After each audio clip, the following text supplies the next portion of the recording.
देखो, अब हम लोग एक और इम्पोर्टेंट कॉन्सेप्ट पढ़ते हैं। इस कॉन्सेप्ट का नाम होता है सबसेट। देखिए सब बच्चे ध्यान दीजिए, सबसेट है ना। सबसेट देखो क्या होता है, जैसे मान लिया मैंने एक सेट मेरे पास ए है।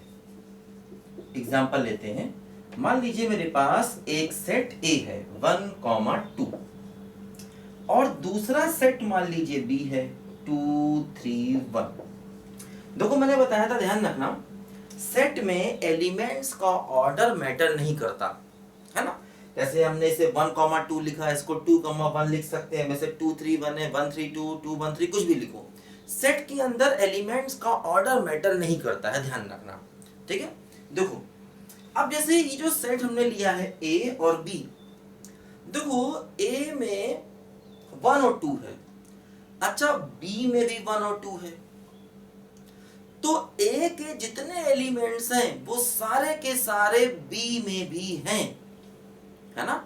ए में जितने एलिमेंट्स हैं वो सारे के सारे बी में भी हैं, तो हम कहेंगे कि ए बी का सबसेट है ना। तो अगर एक सेट के सारे एलिमेंट दूसरे में हैं तो वो दूसरे का सबसेट, तो हम कहेंगे देखो all elements of set A, all elements of set A are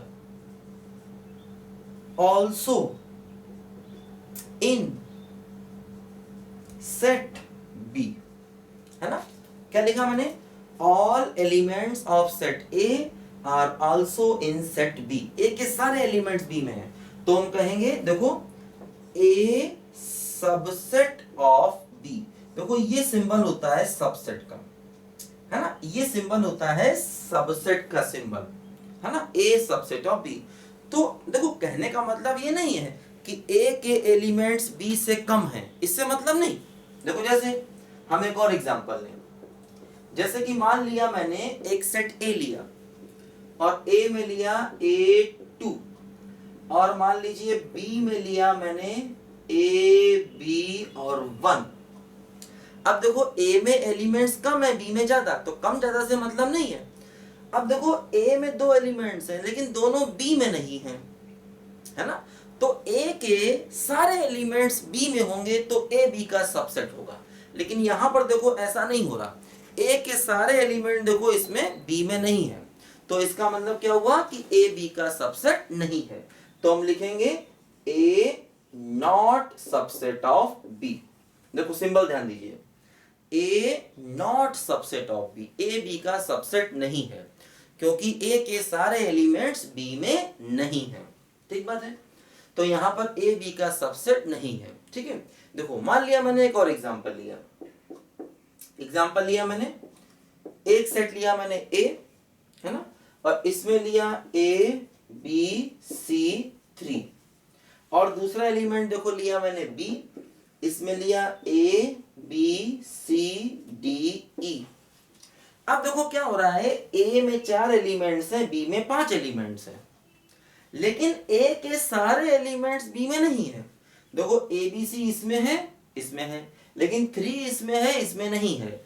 इसका मतलब ये हुआ यहां पर भी ए बी का सबसेट नहीं कहा जाएगा, तो हम लिखेंगे A not subset of B, है ना। क्या लिखेंगे बोलो, A not subset of B, A B का सबसेट नहीं कहा जाएगा क्योंकि ए में एक एलिमेंट ऐसा है जो बी में नहीं है, तो ए नॉट सबसेट ऑफ बी कहा जाएगा, ध्यान रखो, ठीक है। तो इसको नोट करें सब बच्चे पहले जल्दी से।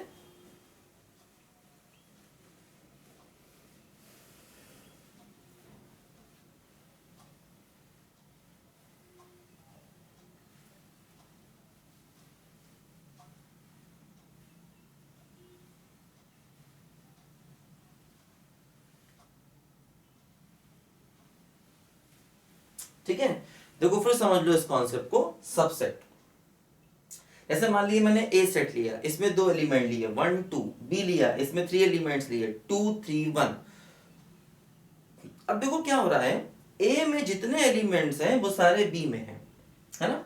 All elements of set A are also in set B. A के दो एलिमेंट थे, दोनों के दोनों बी में, बी में कुछ एक्स्ट्रा और है, इससे मतलब नहीं है ना।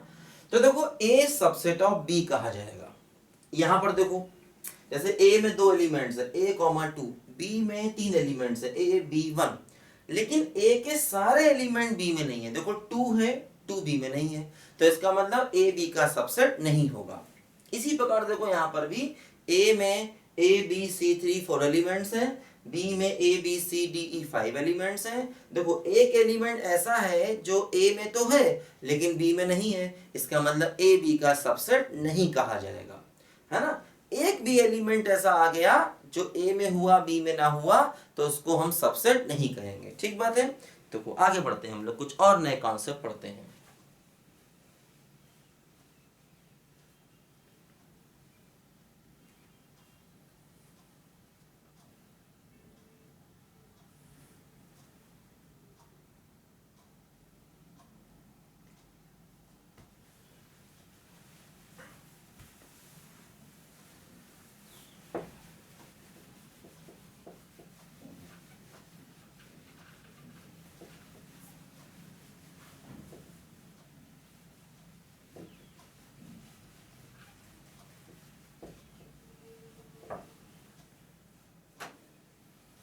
देखो सब बच्चे ध्यान दीजिए, जैसे मान लो हम लोग एग्जांपल लें एक और, मान लिया मैंने एक सेट ए लिया, ठीक है, इस सेट में लिया मैंने ए बी सी डी, और मैंने दूसरा सेट लिया बी और इसमें लिया सी और डी, ये लिया मैंने।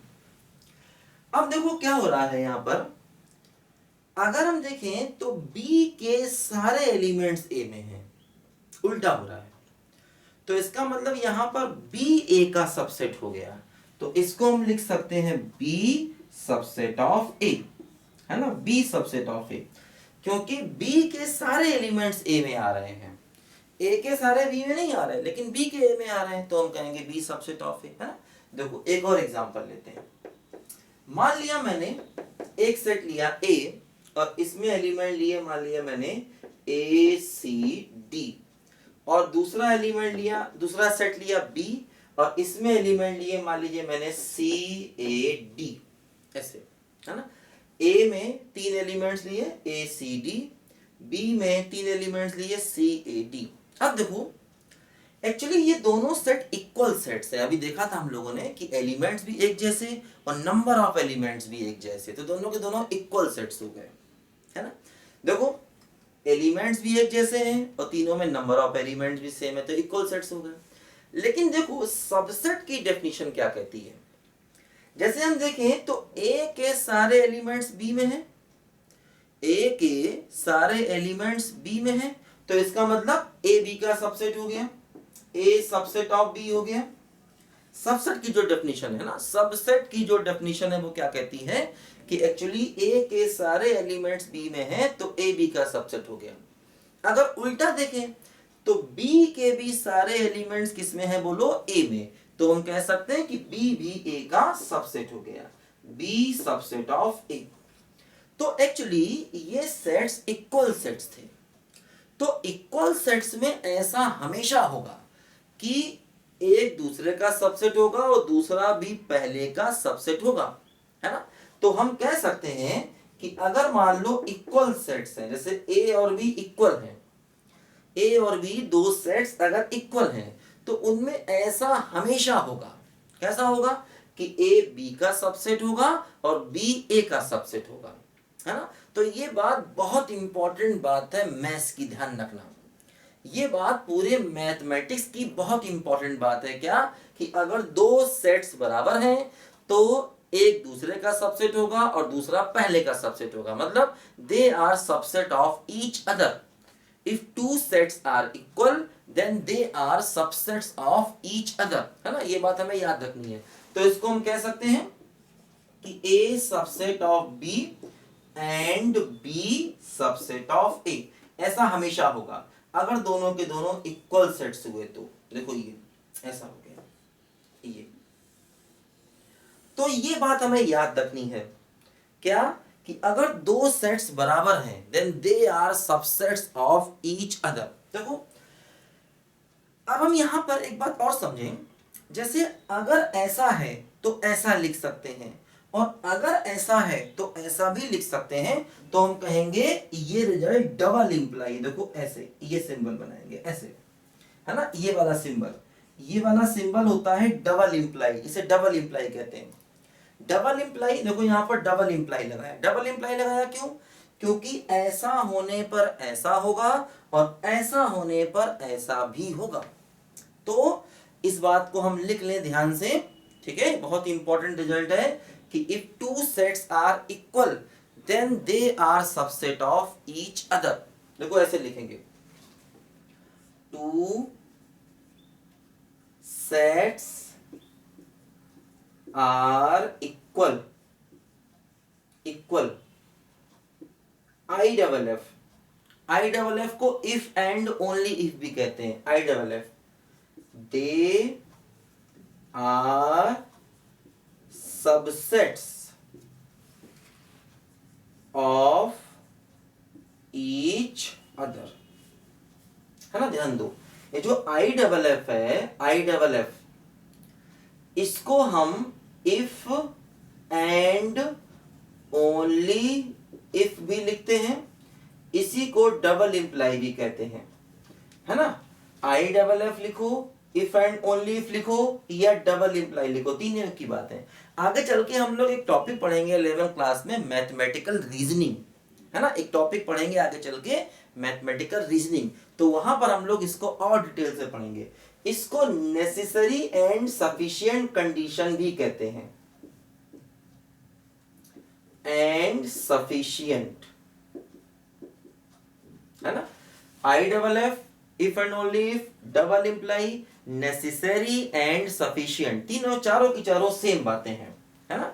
तो ध्यान रखना, अगर दो सेट्स इक्वल हैं तो वो हमेशा एक दूसरे के सबसेट होंगे, ये बात हमें याद रखनी है। ये बात मैथ्स की बहुत इंपॉर्टेंट बात है ना। सब बच्चे इसको ध्यान से नोट करिए।